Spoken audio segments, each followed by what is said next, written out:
Today we're going to be making banana and cinnamon tea bread.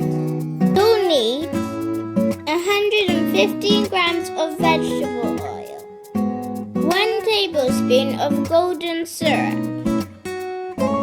50 grams of sugar, 280 grams of plain flour, 2 teaspoons of baking powder,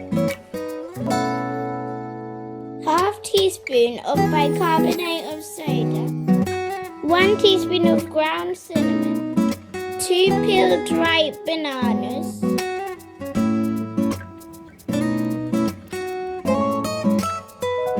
2 eggs, 60 milliliters of fresh milk. Insert and lock bread pan into the bread maker.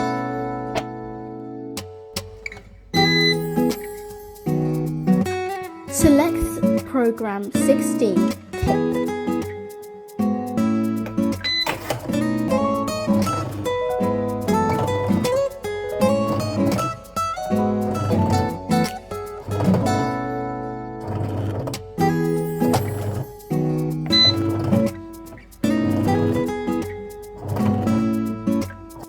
After 6 minutes of mixing, scrape down with plastic spatula to ensure all the ingredients are incorporated.